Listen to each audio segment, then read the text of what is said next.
good on the mics? Is this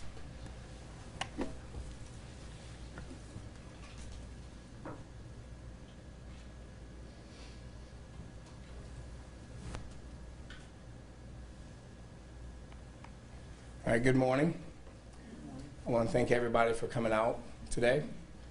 We are here to discuss a very unfortunate situation, and that's homicides in the city of Columbus. We were asked by city leadership to discuss the tragedy that continues to plague our community in 2019. We're going to discuss homicides that also occurred in 2017 and 2018. And the reason why this is important for us to discuss this as a police department is because homicides sometimes are publicized as numbers. But understand that with every victim behind that number is a human being.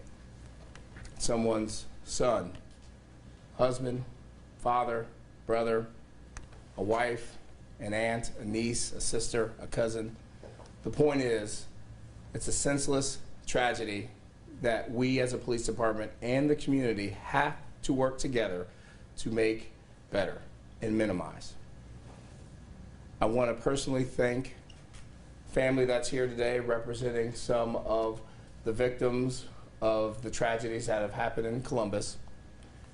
Thank you all for coming again. I know this is a very difficult situation for you to be in and have to rehash this, but again, you coming here shows that you're willing to help us make sure that another family member does not have to suffer with what you are going through. So at this time, before I introduce Chief Becker, hold any questions you have at the end. Once he concludes his statements, and Dr. Roberts is going to speak as well.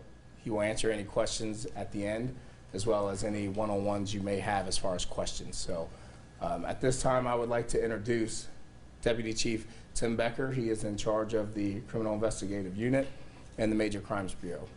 Chief. Thanks, Sergeant Fuqua. Good morning. As he said, I'm Tim Becker. Talk a little bit about homicides. Homicides are investigated in the Division of Police and our Major Crimes Bureau. With us today, Commander Mike Gray, Lieutenant Wade Spears, Sergeants Eric Pelia, Jeff Strayer, and Terry McConnell, all who share that task of investigating homicides, and they'll be available later as well. But it's not a topic that we want to talk about, but it's a topic we need to talk about. As of today, our city has suffered 104 homicides this year, and I emphasize the word suffered, and we'll hear more about that later. In 2015, we had 115 homicides, and in 2018 we had 115 homicides. In 2017 we had 152. Some people have asked me, why do these numbers move? Because if you remember back to 2017, which was the most homicides we had had in a year, that number wasn't 152 at the end. The reason that these move is because we discover some homicides later. In this case, we had the Dr. Husel investigation of Mount Carmel Hospital, and we increased by 12 in 2018, 9 in 2017, and 4 in 2015, based on the information that came to us after the fact. The reporting system that we use, it's National Incident-Based Reporting, NIBRS, requires us to adjust the numbers for the year when the homicide actually occurred. And that's, our numbers will continually, every year there's a chance will be a moving number because we have to make those adjustments. Somebody who could be shot today and would expire next year, we don't count that in 2020, we count that in 2019. So fortunately, our homicides in the city are trending downwards. But unfortunately, 100 is a big number. That's a lot of lives that have been lost. And that trend is not significantly downward enough to be satisfactory to anybody in this room. looking at some other numbers, our felony assault investigations often give us a clue. People are shot, beaten, sometimes enough. What a felony assault could encompass is just a broken bone or some stitches, or it could be somebody that's shot 8 times and they live but they're paralyzed, and due to great medical work they survive. Those cases have been pretty consistent the last 2 years. We're just slightly under, but the year's not over, what we were last year. And then the next number on the screen is the gun arrest. Talking about the gun arrest is important because gun arrests are, in our opinion, the first chance to get a potential shooter off the street and to get a gun off the street. It's a chance for the courts to intervene and redirect somebody who's carrying a gun but is yet to pull the trigger. That is a great opportunity for us to, as the criminal justice system, to redirect them before they are pulling the trigger. So if we can get those guns off the street, that's our goal. We'd rather not investigate homicides. And last year, Chief Quinlan allowed us to make our gun crimes unit significantly stronger. We increased the staffing down there, building on a unit that Deputy Chief Bash had started. And we continue to grow in that area in our goal to prevent homicide by catching criminals with guns illegally that we could stop. Another good trend for last year is that our multiple fatality homicides decreased. In 2017, we had 12 multiple fatality homicides, and we had 3 last year. That is a great downward trend. We don't always know the race or the demographics of our suspects because not every case is solved. We do know the demographics. Often there is a other unknown category on our victims. And so these are the victims that we had in 2019, with the blue representing males and the pink representing females. We also know our victims' age at the time that their life was taken. Last year, the average age, or this year, I'm sorry, the average age is approximately 31 years old. Our youngest victim was 2 months old, and our oldest victim was 88 years old. The cause of death, overwhelmingly gunshot wounds. It's about 80%. The numbers on the bottom axis represent our 20 police precincts that we have in the city, and then the number on the left is the actual count. The red is 2019 numbers, the blue is 2018 numbers, and the gray is 2017 numbers. These help us identify some trends in the city where homicides are occurring. As you can see, the neighborhood that's historically considered the Hilltop is mostly 19 precinct, but in part 10 precinct as well. In 2017 and 2018, the Hilltop led our city as a neighborhood in the terms of homicide. This year, it's changed a little bit, and we've moved towards 5 precinct and 2 precinct, which encompasses North and South Linden. This year, North and South Linden, unfortunately, have had a big increase in homicides.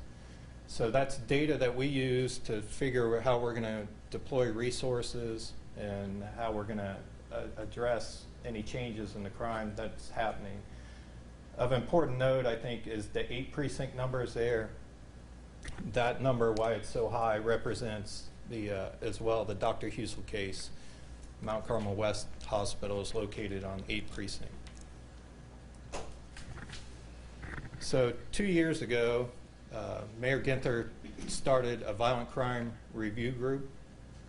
He appointed Dr. Mashika Roberts, our health commissioner, as chair of that review group. And Dr. Roberts, can you come forward and share a little information about that project? Good morning, everyone. Thank you, Deputy Chief Becker. As a member of this community, I am deeply saddened by the tragic loss of your loved ones to violence. My heart goes out to you as you continue to grieve their loss, especially during this holiday season. And as the Health Commissioner for the City of Columbus, I am reminded that gun violence is not only a personal issue that tears families, neighborhoods, and communities apart, but it's also a public health issue that must be addressed in the same way that we address other public health challenges. At Columbus Public Health, we are working as part of Mayor Ginther's comprehensive neighborhood safety strategy, which reflects our shared belief that every resident in every neighborhood deserves to be safe. We know that by reducing crime is more than just a policing issue. So we are working with our partners on a multi-pronged strategy that will help reduce trauma as well as violent crime. We know that we need to engage the entire community to keep neighborhoods safe, and new policing programs like Safe Streets, as well as the APPS program through Recreation and Parks, are working to do just that. We are building on our community-based programs focused on crime prevention and intervention, including the Neighborhood Crisis Response, the Violent Crime Review Group, and the CARE Coalition to address the trauma that families and neighborhoods experience because of violent crime.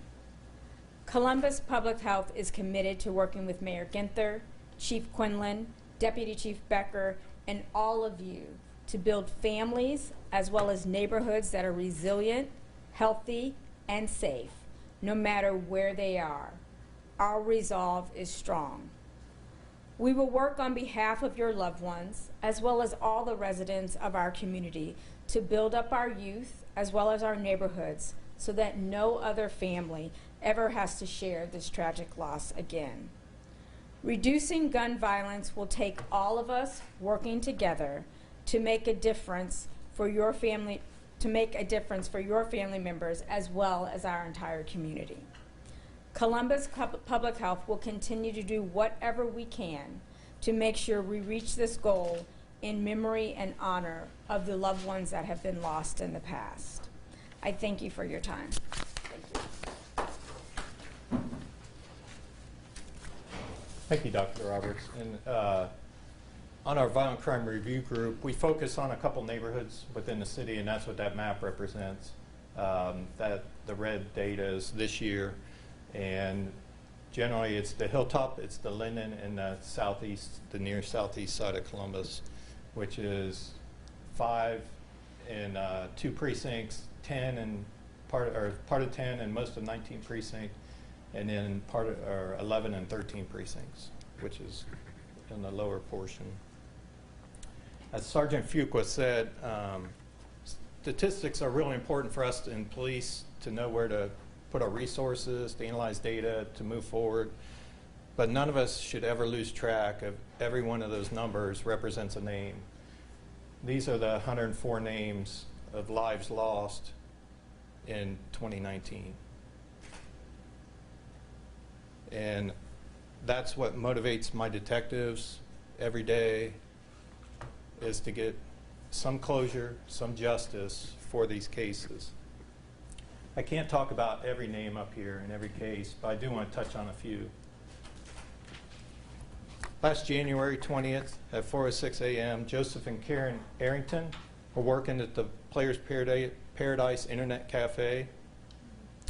This is just one of many jobs that they worked as they were struggling to make ends meet, as many in our community experienced the same circumstance. Karen's a former EMT. She recently had just received her second master's degree and was looking forward to starting a new career. Joseph was quick to help anybody in the neighborhood, often was called upon 24/7 to give assistance. Between them, they were parents to 3 adult children and 5 grandchildren. They were known to rescue stray animals, and they had several cats and a dog, a mixed breed dog that they had even adopted into their family. It's believed that they were both killed as a result of a robbery. In that case, it has been solved and it's awaiting trial.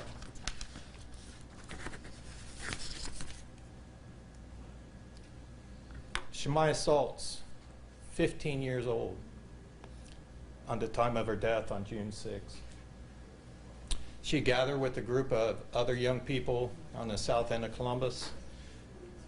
One of them produced a gun that they had improperly obtained, and the gun was discharged, striking her in the head, leading to her death. A suspect has been charged in this case as well, and it's awaiting trial. Brendan Marte Brown, affectionately known as BB, was only 18 years old when his life was taken on November 22nd. He was a 2019 graduate at Eastmore Academy. He loved to hang out with his friends and his relatives when he wasn't at work. He liked to make people laugh, and he always had a bright smile on his face, so it probably wasn't hard to find pictures of that. This case remains unsolved at this point. So I've also been asked to talk about what is our plan, what is our call to action. And I just want to break it down, starting with the Major Crimes Bureau and move it up to how it impacts all of us. So in our Major Crimes Bureau, we're continually evolving. We are trying to get better, and we plan to continue that evolution until our goal is to solve every case. We've increased staffing in our gun crimes unit, as I mentioned earlier, to prosecute those who are legally possessed guns, with the hope that getting these crimes or these criminals that are carrying guns before they escalate to a homicide is a chance for us to reduce the homicide numbers. As I was introduced, I oversee the Criminal Investigative Subdivision, and that contains the Major Crimes Bureau. It also contains the Special Victims Bureau and the Drug Crimes Bureau.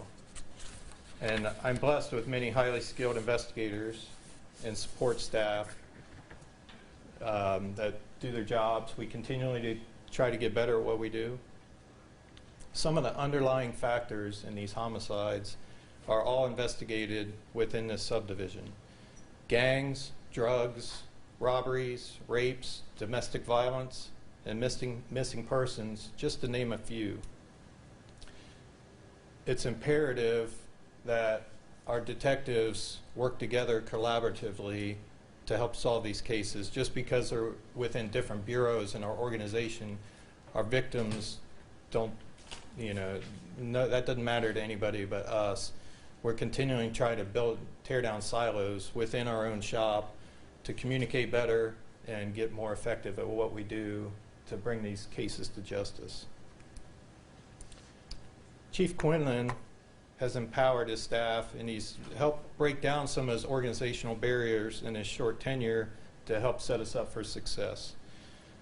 Our violent crime rates will not drop without all of the deputy chiefs, which are the 6 subdivisions, working in coordination to achieve this goal.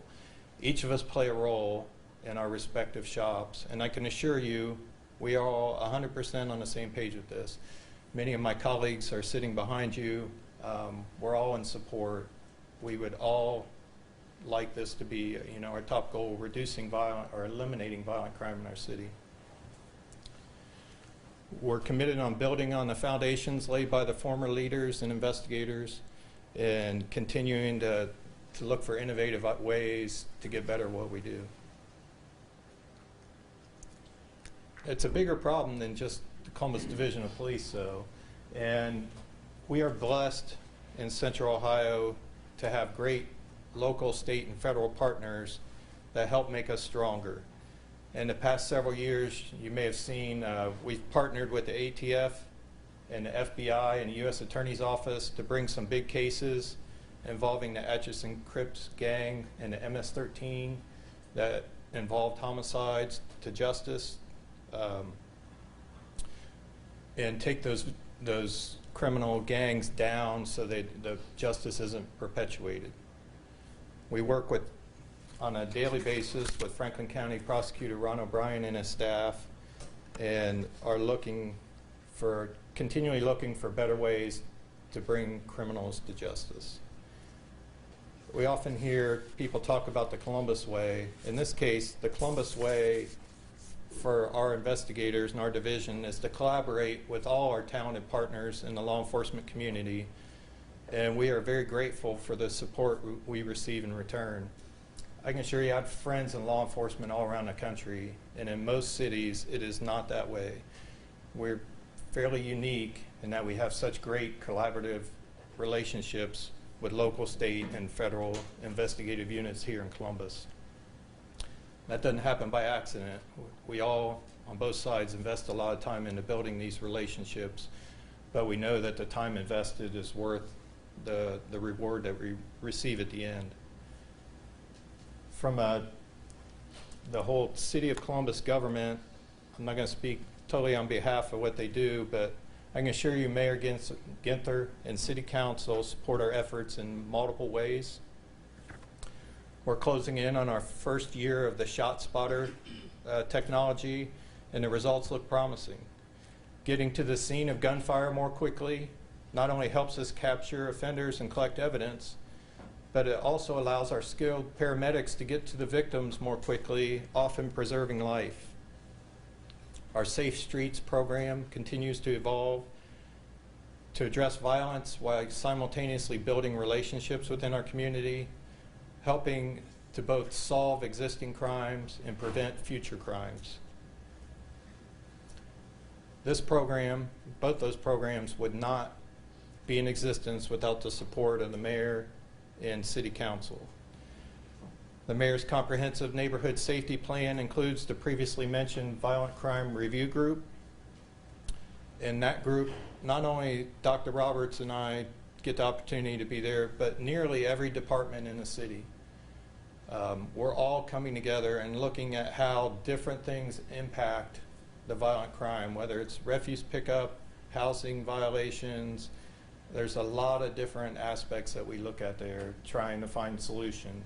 It's truly bringing a lot of bright minds together and coming up with different ways to attack a problem that's existed for a long time. City Attorney Zach Klein has partnered with us on multiple efforts, including the abatement to shut down nuisance properties. These properties also harbor violence and crime in the neighborhoods, and so when we can take them down, it's less of a plague to our city and less of an invitation for violent crime to occur and for people to have their neighborhoods back.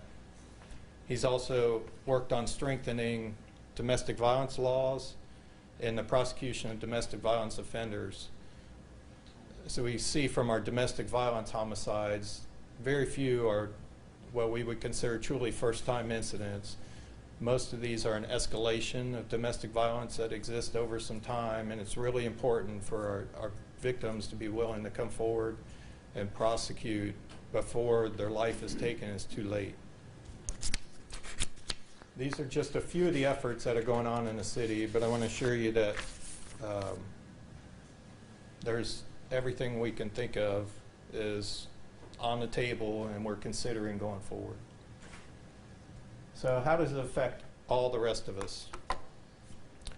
Some people may look at these numbers and think they aren't impacted. Overall, 100 homicides out of a population of 900,000 seems like a pretty small statistical number. And while that it is true it's a small number, it's an important number. Somebody lost their life. For those who don't care about the lives lost, the finances to the city should be of concern, and the health of any community. The Center for Homicide Research estimates that each life lost has a fiscal impact of $17.25 million. $17.25 million. That's the criminal justice system cost, that's the loss of income, that's the social services support for the lifetime of family members. Our city has suffered 429 homicides since 2017.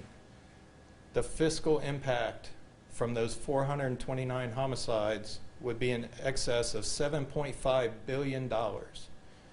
That's in Columbus. Just think of all the good we could do with $7.5 billion to invest in something positive. instead of dealing with the negatives of gun violence. Solving these crimes is very important, but our detectives need your help. Despite considerable advances in forensic science, cases are not solved in 40 minutes through lab results like we see on TV. Forensic advances are extremely beneficial, but most cases are solved through cooperative witnesses and old-fashioned investigative work. Bringing a murderer to justice may prevent you or your loved one from being a victim. But we need your help. In just the past 3 years, we have 150 unsolved homicides. Many people out there know who is responsible for these homicides. We need you to come forward. I ask that we make our collective resolution as we move into a new year to say we're not going to tolerate violence in our city. If you know something about one of these cases, please call us. Our homicide unit has detectives ready to take and act upon that information. If you don't want to call us directly and you want to report anonymously, Crime Stoppers has an opportunity for you to do that as well. I ask that you keep your guns locked up and report unlawful guns. As a parent, I can say that many of us suspect if our kids are up to something, maybe they shouldn't be, and we should question them about that. We should talk to our kids over and over and over. They may be sick of hearing from us. I know my kids get sick of hearing from me, but that's not going to stop me from talking about it. Disrespect should never equal death.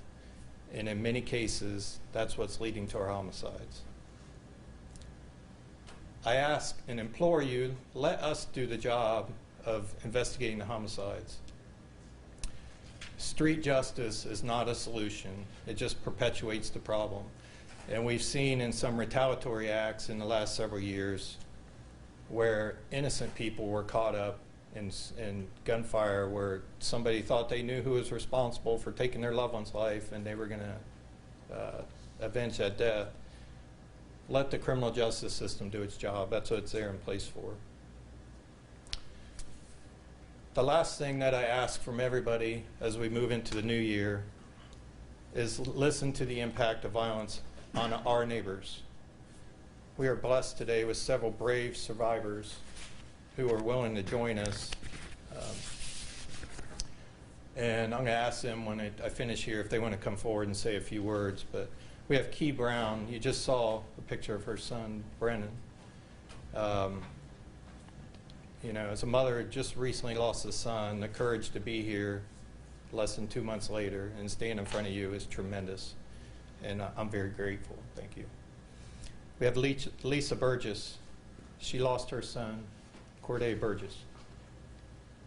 We have Jaleesa Moss representing her nephew, Jamariel, thank you, Caldwell. And we have Thomas and Ernestine Anderson, who lost their son, Michael Beatty. These people right here have lived through this loss. They're living through it every day, and they will continue to live through it. So if any of you would like to come forward, please do so at this time.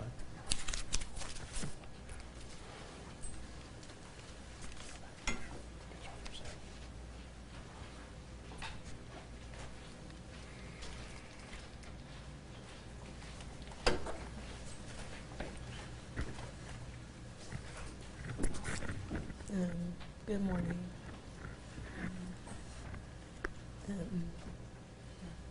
As the mother of a child who was murdered, waking up and having to deal with it every day is torture. The pain cannot be described. I do not want any mother, any family, any parent, anybody to feel the way that I feel every day. Death is permanent. My son will never come back. And like Chief said, most of these homicides can be solved just by somebody saying something. They have the no snitching rule, whatever you want to call it. That's not right. It shouldn't take for someone to have to go through the same personal experience for somebody to speak up. If you know something, say something. My son was my pride and joy. That was my only son. I have 4 daughters. Having to see my children's face waking up hurting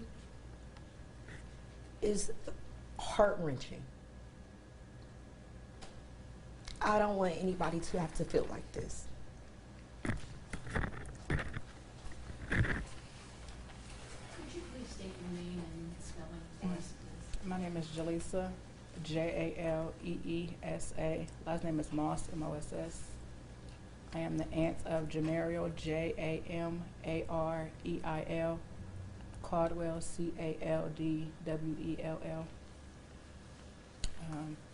Jamario was 18. He was murdered October 16, 2018. His murder is unsolved. We don't have any answers. He left behind a family who loved him, a son who was one and will never grow up with his father.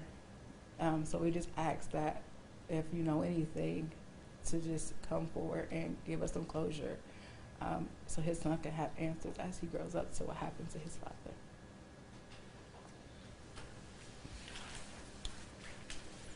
My name is Lisa Burgess. My son is Corday Burgess.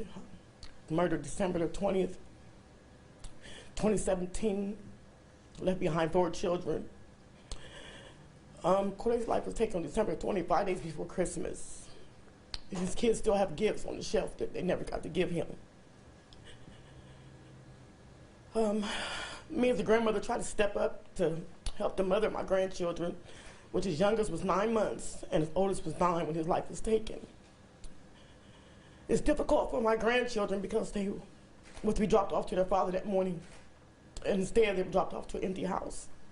They come home to find out their father was murdered. I try to step into the shoes of my son Ware, but I can't because I'm not their father. But I do the best I can, and I know someone knows what happened to my son. I'm just asking for someone, please, to just step up and speak up so we know what happened to my son. His kids are so lost because they don't know, and we just want closure. My name's Ernestine Beatty Anderson. My son, Michael Sean Beatty, was murdered July the 29th, 2016.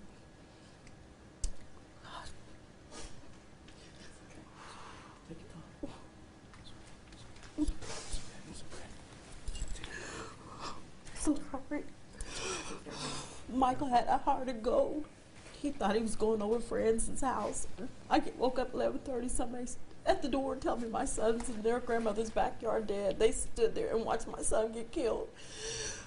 Our family is still so broken because Michael was he was the soul of our family. He left behind a 5-year-old son, which his son always says, well, my dad's my angel. He's watching over me. He calls his dad his hero. All I want is for all of us, is for if people know something, just to come forward. No family should go through what we're going through. It takes a lot to wake up every day. I fought to bring Michael in his life. He was in the hospital 7 months out of the pregnancy. And for somebody to easily take my miracle child away from me like that, it hurts. No family should go through what we're going through. I appreciate anybody that comes forward for any one of us, any family. I really will appreciate it. Thank you.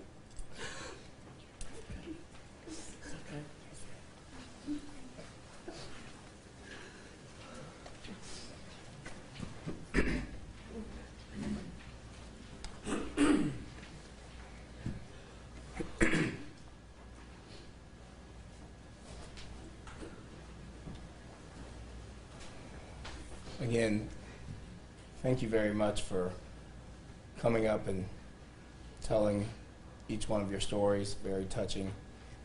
A lot of bravery to step forward and ask for help. You know, a lot of times as human beings, we're all very prideful and we have a hard time asking for help. But I stand here before every single person in this room and anyone who is watching. If that was your family, wouldn't you want help? This has got to stop. We need your help. No one should have to go through what they are going through right now. So again, we keep saying it, but there are people out there who know. I urge you to please, please, please step forward, say something. At the minimum, call Crime Stoppers. It's anonymous. Help these grieving family members, because it's got to stop. So there's really no way to spin it. So at this time, I'm going to have Deputy Chief Becker step back up to the podium. So if anyone has any additional questions, he will take them at this time. Thank you. As a point of clarification, you said that financial impact number came from the National Center for Homicide Research? Yes.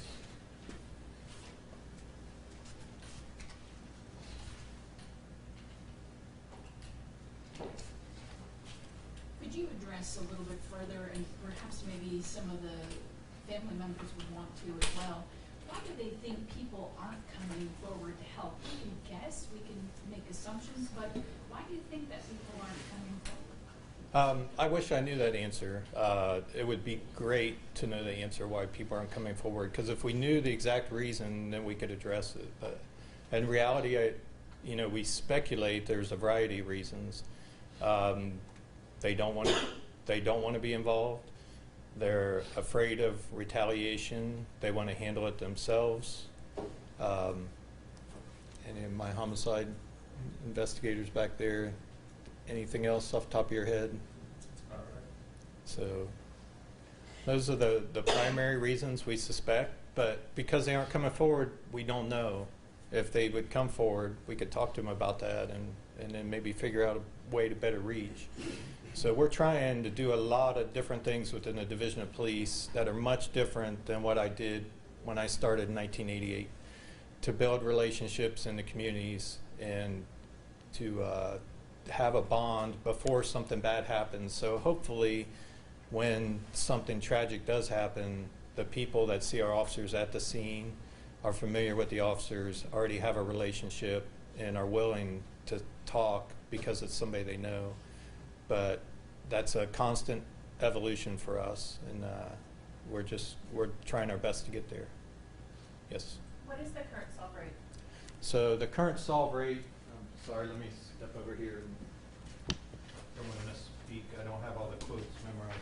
Solve rates are a tricky thing to talk about with homicides. I've been in my job just a little over 2 years, and what I found is that solve rate of Department A does not necessarily match solve rate of Department B. Everybody uses some different metrics. The solve rates I'm going to report to you today are for 2017, 2018, and 2019. And they are the cases that happened in that year, and looking back, the cases that were solved out of that year. And I'm emphasizing that because that's not how most major police departments track their solve rates. Most major police departments track their solve rates by they track the homicides in the year that they happened, but they track the solve in the year that they happened. So I know of one major city I was just looking at the other day, who they have their statistics on their website, and they were showing that they have 112% solve rate for this year.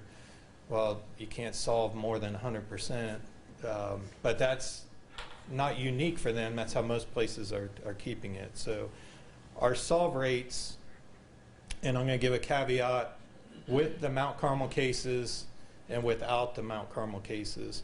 With the Mount Carmel cases, which those were a lot of cases brought to us that we investigated, and then they were solved as one collective case. But with the Mount Carmel cases, in 2017, Our solve rate right now stands at 58.6%. 2018, 63.5%. And 2019, 51.9%. And, you know, ideally, the farther back it is, the better our solve rate should be, because that's giving us more time to work the case. That would be explain why the 2019 are lowest. Some of these homicides just happened this weekend, although the most recent is solved. But it's given us more time. But our solve rate's hovering around the high 50s. And as I said earlier, I'm not going to rest as long as I'm in this job until we're at or near 100%. Can we ever get there? I don't know. Nobody's told me we can't get there, so there's no reason not to strive for that. Some departments do solve more, some solve less. I believe the national average, from what I've been told, is approximately 60%, which puts us around that area.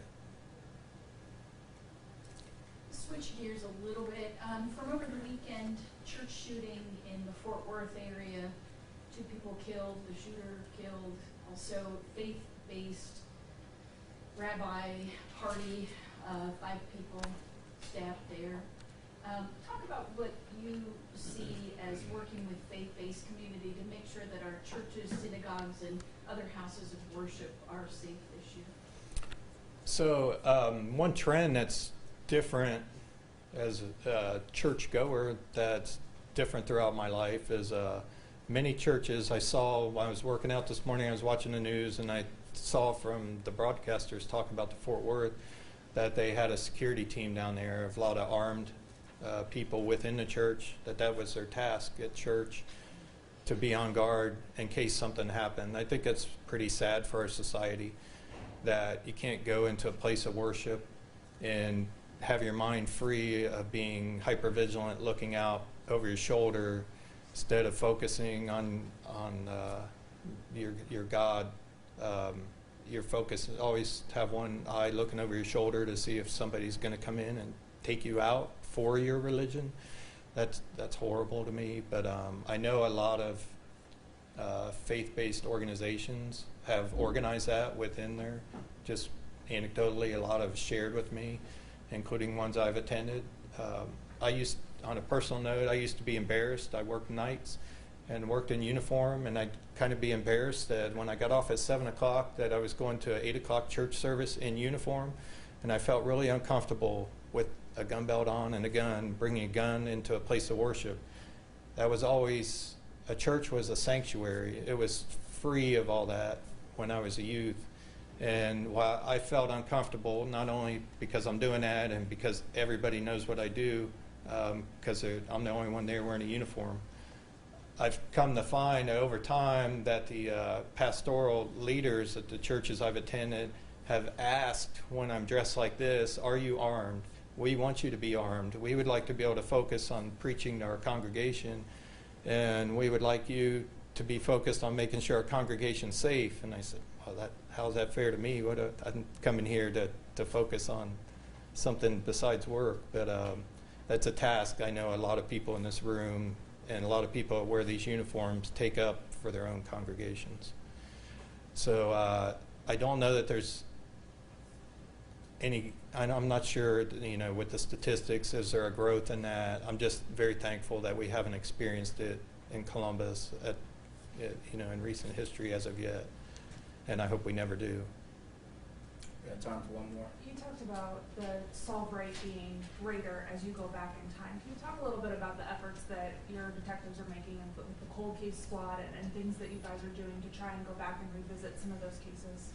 So I can tell you in the 2 years that I've been in my role, we've been re-examining everything we do and met with every detective that we have a couple years ago, and I asked them, what is standing in the way of your success? And I've had numerous meetings with these leaders that are sitting all around you here, and we've talked about what is standing in the way of success. And they have brought forward a lot of ideas, and we have changed a lot of things, how we do things internally. I'm not going to go into the tactics because I don't want to help anybody out be more successful at committing a murder. but I can assure you that we are changing, and we have changed so many things it's hard to even keep track. Setting our cases up for success. And part of that is national best averages or best practices. For what that term is worth is to keep homicide detectives at about 4 cases a year.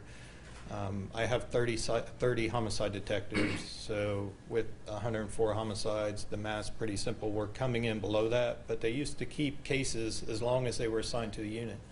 So we had some people 15 years up there. If they got 4 cases a year and say half of those were unsolved, they're up there for 15 years, they may have 30 unsolved cases still assigned to them. Now, our goal is to get that they won't have a case for over a year. And we're still working to get there. And but once we get there, it allows, they can do their work they can do on it in that year. Hopefully they can solve it, or they can partner with our cold case unit, and it gets a fresh set of eyes looking at the case, and a new group. The cold case or unsolved case review team is not getting called out on new homicides, so they can get into the minutia sometimes a little more. Their train of thought doesn't get broken because they get called out for a new one. So this is something that's it's not been my ideas. It's ideas that have come from the ground up, and the commander and I have just helped to facilitate getting them put in place. Again, I want to thank everyone for coming this morning. Another big thanks again to family members of many of these victims that we spoke about today.